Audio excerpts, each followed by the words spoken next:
I never thought the day would come when I'd walk through my own home and feel like a museum visitor, someone who didn't belong. But that's exactly how it felt the morning I noticed the first empty space on the wall. My rare art collection wasn't just valuable, it was the work of a lifetime. Decades spent traveling, negotiating, saving, and sometimes sacrificing to bring home pieces that meant more to me than any material possession ever could. Every painting held a story, a moment, a memory. They were the last remaining proof of who I was before age softened my bones but sharpened my love for beauty. So when I saw that my prized 1952 Montiel landscape was missing, I felt my chest tighten. At first, I thought maybe my daughter had taken it for cleaning or repair, something normal, harmless. But the more I looked around, the more I noticed. Small gaps, shifted frames, dust outlines where canvases once hung. Paintings don't just walk away on their own. I immediately went to my home office and opened the cabinet where I kept the appraisal documents and certificates. I froze. Folders were missing. The realization hit me slowly, painfully, like a blade pushed in inch by inch. My kids, I didn't want to believe it, but every clue pointed in their direction. They had access. They knew the layout. They knew the value, maybe better than anyone else. And lately, they had been acting off, avoiding eye contact, rushing conversations, whispering to each other when they thought I wasn't looking. Still, part of me resisted the truth. You don't raise children, give them your heart, guide them through storms, only for them to turn around and start stripping your life bare. But denial couldn't hide what was missing. I sat down, my hands trembling, and pulled up the home security logs. Motion detected in the gallery room at 2:17 a.m. 3 nights earlier. Entry code used, my son's. A cold wave washed over me. That night, I barely slept. Every hour that passed only deepened the ache inside my chest. How long had this been happening? How much had they taken? And why? Was it money, debt, greed? Or had they simply lost any respect for me? By sunrise, I was done wondering. I needed answers. I confronted them separately, never together. My daughter avoided the question, claiming she didn't remember moving anything. My son denied everything altogether, his voice defensive, his eyes shifting. Lies, thin, brittle lies. I didn't push too hard, not yet. Anger was boiling under my skin, but anger without proof is weakness. And I was not going to be weak. So I started checking auction houses, private sale platforms, collector groups. And that's when I found it. One of my pieces, unmistakable, listed quietly through a middleman at a gallery 2 towns over. The gallery refused to disclose the seller, but they didn't need to. The truth was already obvious. But that wasn't the worst part. As I scanned the listing, one particular detail caught my eye, something so small, so specific that it made my pulse spike. It wasn't just any painting they had listed. It was the one painting I had never told anyone about, the one with a secret, a painting whose back panel held something that, if discovered, would expose not only how long they'd been stealing, but why. My kids had unknowingly walked straight into a trap I didn't even realize I had set years ago. And now that single painting, overlooked, underestimated, was about to reveal the entire truth behind their plan. This wasn't just art theft. This was a conspiracy, and I was about to uncover all of it. I drove to the gallery that same afternoon, my pulse drumming in my ears the entire way. The building sat at the edge of an arts district, quiet, upscale, the kind of place where wealthy collectors hide their transactions behind polite smiles and whispered deals. I parked across the street and watched through the glass windows as 2 men carefully rearranged canvases on a display wall. And then I saw it, my painting, La Dama en Silencio, a small but powerful portrait by a nearly forgotten Spanish surrealist. I had bought it 30 years ago from a private seller in Barcelona. What no one knew, not even my kids, was that behind its wooden backing was a small envelope the artist himself had hidden there, something I discovered only after I purchased it. An envelope containing correspondence, sketches, and proof that the painting was actually the missing piece of a triptych worth a fortune. That envelope, untouched for decades, was still inside. If anyone at the gallery removed the backing, and eventually they would, the truth would come out. It would show how my kids had stolen more than they understood, and it would expose every step they took to profit from something they didn't even comprehend. My plan wasn't clear yet, but I knew the painting was the key. I entered the gallery with slow, deliberate steps. The man at the front desk glanced up, offering a polite smile. "Welcome. Let me know if you need help with anything." I nodded, but didn't speak at first. I walked straight toward the painting. The moment I stood in front of it, something twisted inside my chest. It felt like seeing an old friend being kept prisoner. The colors were unmistakable, brushed with the same haunting softness that had drawn me in all those years ago. The silent woman's dim, watchful eyes seemed to stare right back at me, as if she knew exactly what had happened. "What do you think of that piece?" a voice asked behind me. The gallery director, a tall, silver-haired man with sharp features, studied me closely. "It's extraordinary," I said quietly. "One of a kind." He nodded. "It came in through a private seller. A family looking to liquidate assets, apparently." The words hit me like gravel thrown in my face. "A family, my family." "Did they bring in more pieces?" I asked. He hesitated. "I can't disclose details, but yes, several." My stomach turned. They hadn't just sold one or two. They had emptied years of my life, one canvas at a time. I leaned slightly closer to the painting. "I'm interested in purchasing it." "Well," he said, adjusting his glasses, "we haven't officially opened the sale yet, but I can take your information." I wrote my name slowly. I watched his reaction. The moment he realized who I was, there was the slightest flicker in his expression, a twitch, a breath caught. He knew. He knew the painting was mine, and he knew the seller didn't have the right to sell it. But he said nothing. That told me everything. Something wasn't adding up. On the drive home, my mind spun faster than my wheels. The gaps, the lies, the secrecy. It wasn't just my kids acting alone. Someone was helping them. Someone who knew the value of my collection better than they did. Someone who had access to the deeper appraisals. Someone who understood the black market art world. My kids weren't smart enough to pull this off by themselves. That meant one thing: they had a partner. When I got home, I went to my office and pulled out my old ledger, my private inventory with handwritten notes about every piece I owned. I turned to the page for La Dama en Silencio, and there it was, in red ink, circled twice. "Envelope behind original panel, do not remove." A cold realization hit me. Only two people had ever seen this page, me and the estate planning lawyer I hired 10 years ago. A lawyer who recently started meeting with my kids behind my back. My jaw clenched. Suddenly the timeline made sense. My kids withdrawing, whispering, acting nervous. The lawyer suggesting I organize assets early. The subtle pressure about simplifying things to avoid burdens later. They weren't just selling my paintings. They were setting up something bigger. A shift in inheritance, a transfer of authority, a legal trap. I walked into the hallway and stared at the empty spaces on the walls. The gaps felt like open wounds. The silence of the house felt heavier than ever. This wasn't just betrayal. This was an ambush. And that painting, the one with the hidden envelope, was my lifeline. If I could get it back before they opened it, I could reclaim control. If they opened it first, they'd uncover information worth millions, and they'd use it to finish what they had started. That night, I barely slept. Every hour I replayed conversations, facial expressions, odd comments from the past few weeks.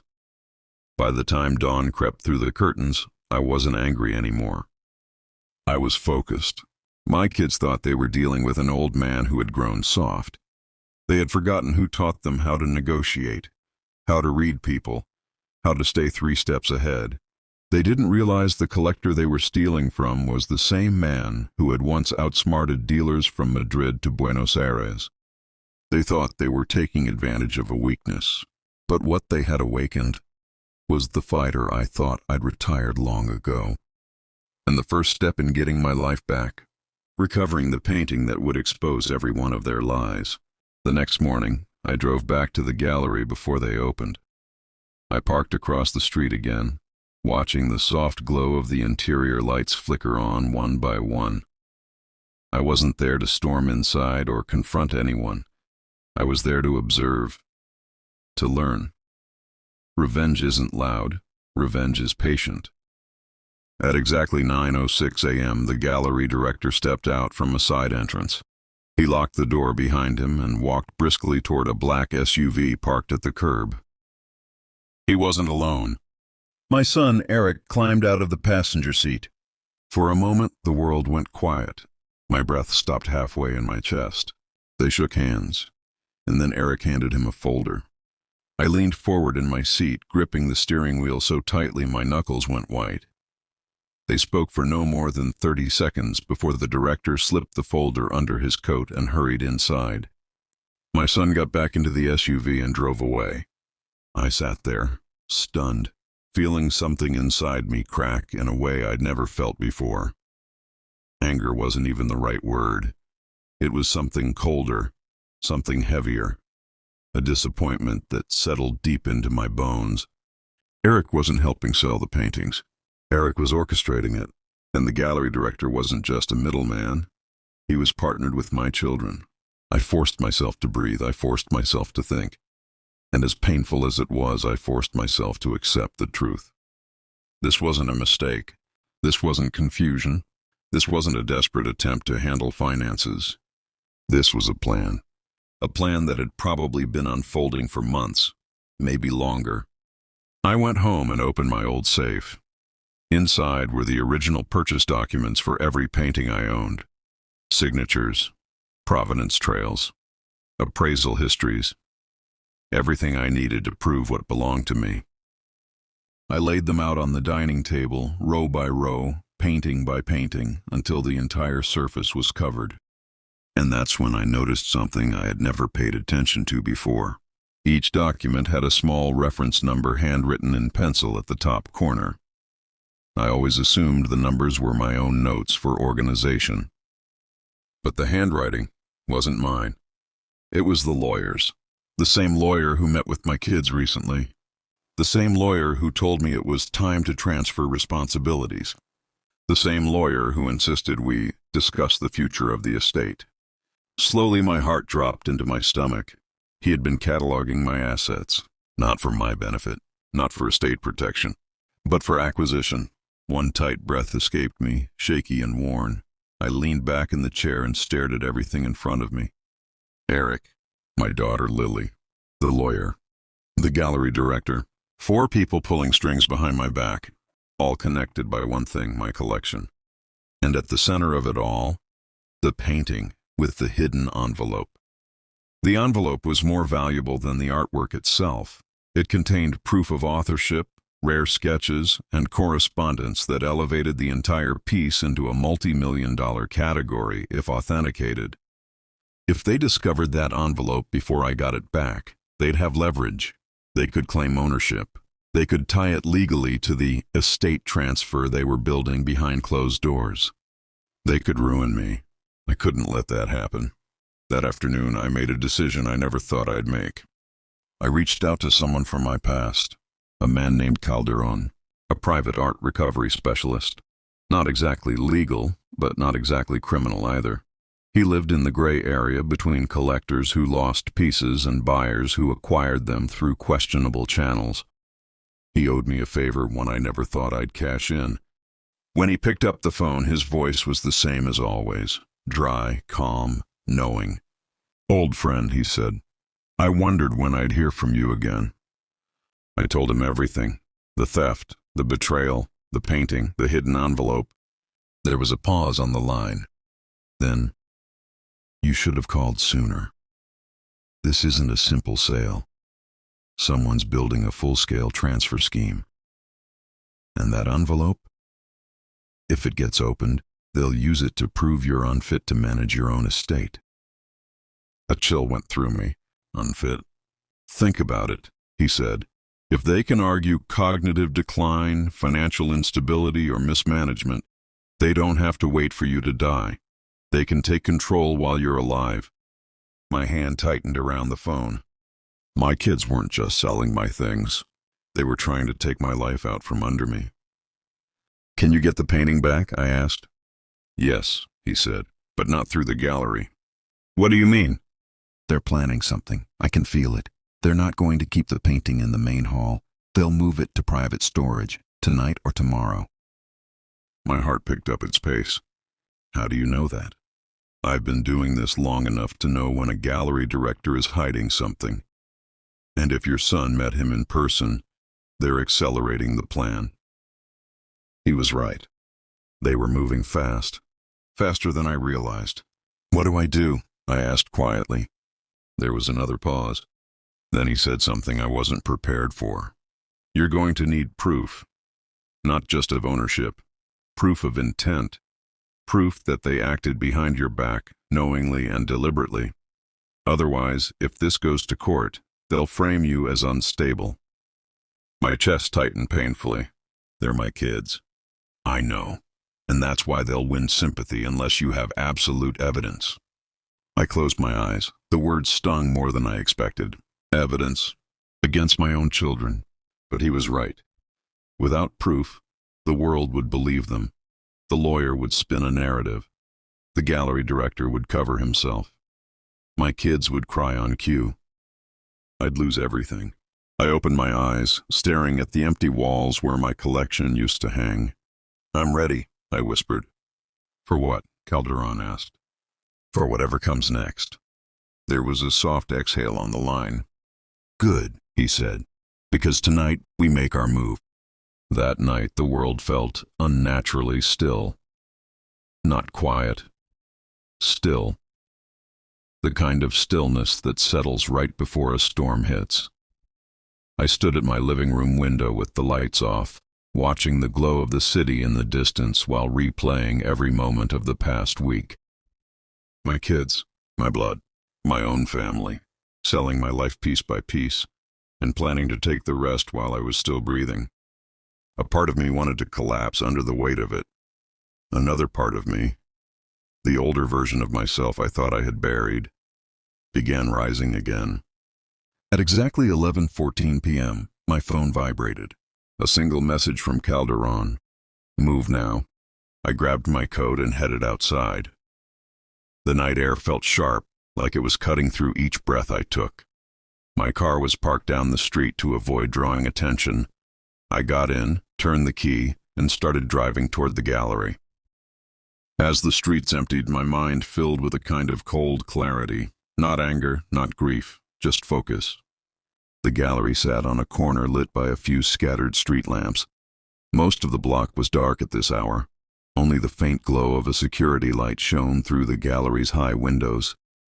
A dark sedan was already parked in the alley. Calderon stepped out as I pulled up. Same leather coat, same expression that made him look like he'd seen every trick a man could pull.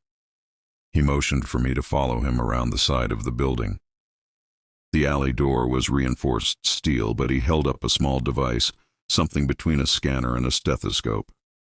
You sure about this? He asked quietly. I'm past the point of doubt. He pressed the device against the keypad. It hummed softly.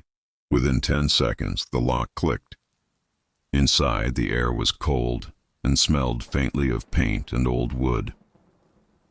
We moved through a narrow hallway lined with crates and packing materials. The building creaked softly, as if protesting our presence. Calderon raised a hand. We froze. A security guard walked by at the far end of the hall, humming to himself, keys jingling. After a minute, he disappeared around another corner. We kept moving. The private storage room was behind a sliding metal door. Calderon cracked it open just enough for us to slip inside. Rows of shelves filled the space.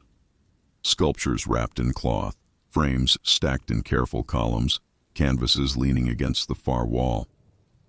And there it was, La Dama en Silencio, placed on a stand, illuminated by a single overhead lamp like some holy relic. My breath caught in my throat.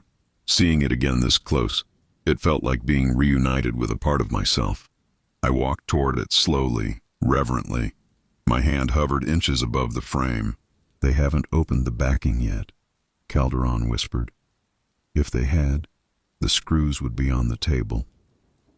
A wave of relief washed through me. The envelope, the proof, the leverage. It was still inside. But before I could touch the painting, footsteps echoed down the hall. Voices, and one of them belonged to my son. Calderon cursed under his breath. "They're early." My heart slammed against my ribs. "What do they want at midnight?" He looked at me. "To finish what they started." We slipped behind a tall shelving unit just as the storage room door slid open. I held my breath, peering through a narrow gap between two crates. Eric walked in with the gallery director and the lawyer. My lawyer. "Are you sure about doing this tonight?" Eric asked, his voice tense. "We don't have a choice," the director said. "Your father was here yesterday. He saw the painting. If he comes back again—" "He won't," the lawyer interrupted sharply. "He's confused, unstable. He's already showing cognitive gaps. That's what we'll document." Something inside me broke. Unstable, confused. They were building a narrative to strip me of every right I had. Eric stepped closer to the painting, running his fingers along the edge. "Let's get this over with. If the envelope is where he said it was, this will finalize everything." My stomach lurched. They knew. They knew about the envelope, and they were here to open it. The director grabbed a screwdriver from the table. "I'll remove the backing. Once we confirm it's inside, we move immediately to appraisal. After that, we start the competency filing." The room suddenly felt too small, too narrow, too airless. Calderon leaned into my ear. "If they open it, it's over. You'll lose control of the narrative. You'll lose your rights." Fear shot through me, but beneath it, something stronger lit up. Resolve. I stepped out from behind the shelves. All three of them froze. Eric's face drained of color. "Dad, what are you doing here?" The lawyer swallowed hard, his stance shifting. "Mr. Bennett, this isn't—" "Don't," I said, my voice low but steady. "Don't say another word." The director backed away from the stand, his eyes darting toward the door. I walked toward the painting slowly, feeling the weight of the moment settle around me. Every emotion, anger, sadness, betrayal, threatened to swallow me whole, but I wouldn't let them see me break. "You are going to declare me incompetent," I said, looking directly at the lawyer. "You were going to strip me of my rights. You were going to use my own work against me." He shifted uncomfortably. "You misunderstand." "I understand perfectly." I turned to Eric. "My own son." He looked down, jaw clenched. "You weren't managing things. We thought—" "No," I said sharply. "Don't rewrite history. You didn't think. You planned." He didn't deny it. For a moment no one spoke. Then Calderon stepped beside me, calm and poised. "This entire room is under audio recording," he said, "for insurance purposes. The gallery doesn't know that." The director's face twisted with panic. Calderon continued, "Every word you three just said is stored, and will be duplicated." Eric's eyes widened. "You wouldn't—" "You tried to take my father's estate," Calderon said, his voice cutting through the air. "You tried to declare him unfit. That is elder fraud. That is conspiracy. That is criminal. No yelling, no threats. Just truth. Cold, solid, inescapable."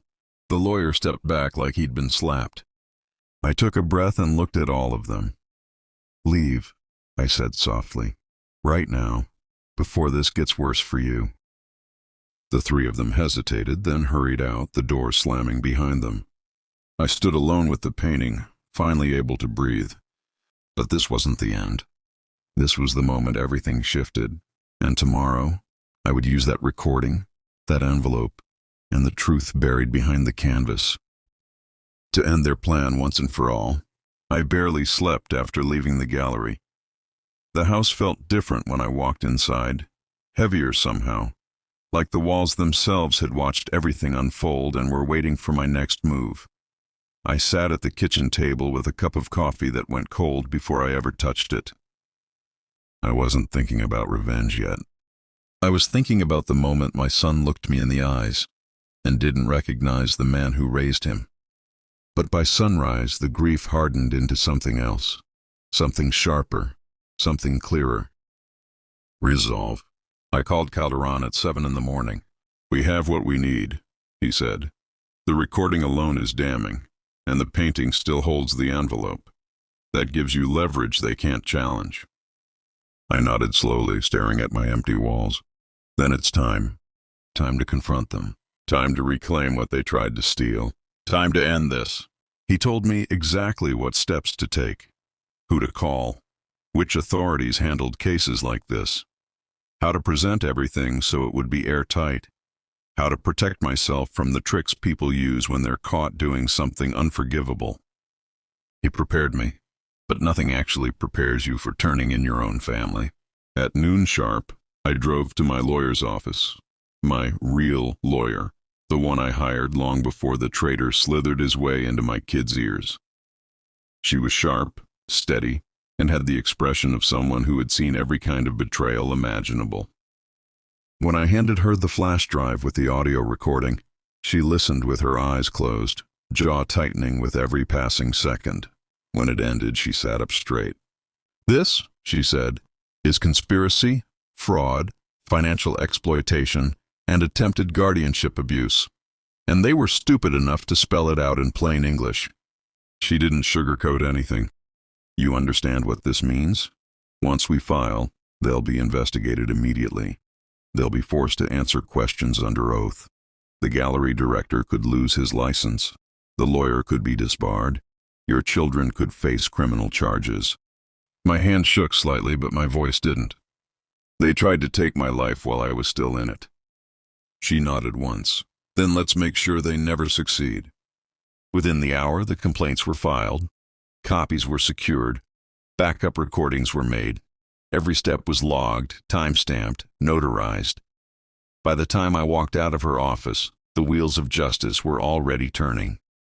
And my children had no idea. Not yet. I drove straight to Eric's house. I didn't knock. I didn't call. I walked through the unlocked front door the same way I had 100 times before, except this time my heart felt like it was made of stone. He was in the living room with Lily. They stood up quickly when they saw me. "Dad, we were going to call you." "No," I said. "Sit down." They did. The room was silent except for the soft ticking of a wall clock. I took a breath, steady and controlled. "I know everything." Eric opened his mouth, but I raised a hand. No excuses, no rehearsed speech, no lies. Their eyes darted toward each other, and for a second I saw fear flicker across their faces. "You sold my collection," I said. "You planned to sell the painting with the envelope. You partnered with the gallery director. You used the lawyer to draft paperwork behind my back. And you planned to declare me incompetent." Lily's face crumpled. "Dad, we didn't mean—" I cut her off gently but firmly. "You meant it. You planned it. And you were willing to erase my autonomy to get what you wanted." Her lip trembled. Eric stared at the floor. I placed the flash drive on the coffee table. "This," I said, "is the recording that proves everything. It's already filed. It's already backed up. And it's already out of your control." Eric's head snapped up. "You filed charges?" I filed the truth. For a moment, none of us spoke. Then I said something I never thought I would have to say in my life. "You two are not welcome in my home. Not now. Not until you face the consequences of your actions and answer for what you did." Lily let out a broken breath. "Dad, please. We were scared. We thought you'd leave us nothing. We thought—" I felt the bitterness rise, but I held it back. "You would have had everything," I whispered. "But you chose to steal. Not because you needed to, but because you wanted to." Her sob filled the room. Eric stood, fists clenched, eyes shining with something between anger and shame. "So that's it? You're throwing us away?" "No," I said quietly. "You threw yourselves away the moment you betrayed me." I left without another word. Outside, the air hit my lungs like ice. It hurt, but it also felt clean, honest, necessary. For the next week, the storm broke loose. The gallery director resigned under investigation. The lawyer was suspended pending an ethics review. Authorities retrieved every remaining piece of my collection, and the painting, the one with the hidden envelope, was returned to me personally. When I finally opened the backing again, the envelope was still there, untouched, preserved, exactly where the artist had left it decades ago. Inside were the letters, the sketches, the proof of value. But something else was there too. A note I had written to myself years ago. "If this painting ever leaves your hands against your will, fight. It means someone you trust has betrayed you." I stared at that note for a long, long time. It felt prophetic. The investigation into my kids is ongoing. I didn't push for jail time, not yet. That's something the courts will decide. All I asked for was this: distance, and the right to live the rest of my life without people plotting behind my back. The painting hangs in my home office again. I look at it every morning. And every time, the silent woman in the portrait reminds me of a truth I learned the hardest way possible. Family can betray you, but they can't define you. Only your choices can do that. And I chose to stand up, to protect myself, to take back my life, to win. If anyone watching has ever been underestimated, or quietly pushed aside, or treated like their story was already over, don't let them write your ending for you. Write it yourself, because sometimes the final laugh is the one that saves your life. Thank you for listening to my story, and if you're going through something similar, stay strong. You're not alone. Before you go, make sure to follow the channel for more true stories of justice, empowerment, and survival. And if you're ready for another twist-filled ride, don't miss the next video. It starts with a man who thought he lost everything until he found the one secret document that flipped his entire family upside down.